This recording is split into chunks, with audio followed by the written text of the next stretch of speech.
वैदिक गाथा ज्ञान की धारा, भारत की धरोहर प्यारी।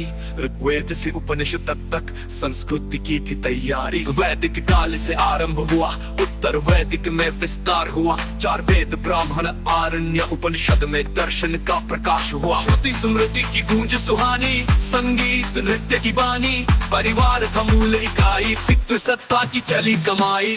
ऋग्वेदिक में स्त्री सम्मान, सभा समिति में था उनका स्थान। उत्तर वैदिक में बदली धारा, जाति बनी जन्म से सारा। स्त्रियों से छिन गया अधिकार, उपनयन संस्कार भी हुआ निसार।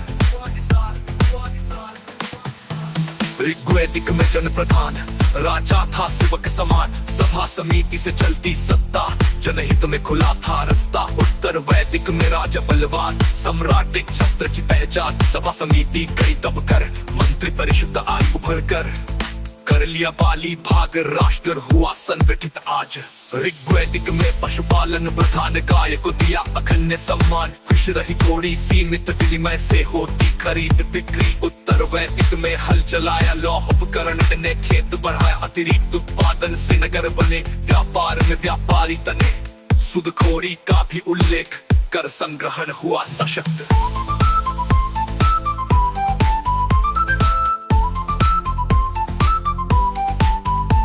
ऋग्वेदिक में प्रकृति पूजा, इंद्र अग्नि वरुण की आराधना। मूर्ति पूजन का नाम नहीं, स्वर्ग प्राप्ति ही था सपना यही। उत्तर वैदिक में यज्ञ जटिल हुए, ब्राह्मणों के अधिकार बढ़े। कर्म कांड से उठे सवाल, ज्ञान कांड ने दिखाया उजाल। उपनिषदों में आत्मा ब्रह्मा मोक्ष पथ का हुआ उत्कर्ष। उत्कर्ष उत्कर्ष उत्कर्ष उत्कर्ष गुरुकुल शिक्षा का आधार। श्रुति स्मृति से ज्ञान अपार, वेद वेदांग गणित खगोल। संस्कृत भाषा का था बोल, ऋग्वेद में ऋषिकाएं भी थी। लोपा मुद्रा घोषा सब यही। उत्तर वैदिक में अधिकार खोए, बाल विवाह की झलक भी पाए।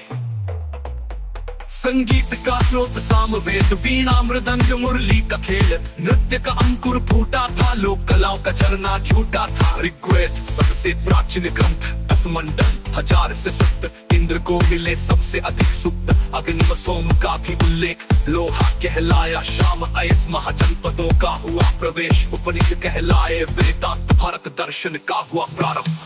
वैदिक गाथा ज्ञान की धारा, भारत की धरोहर प्यारी। ऋग्वेद से उपनिषद संस्कृत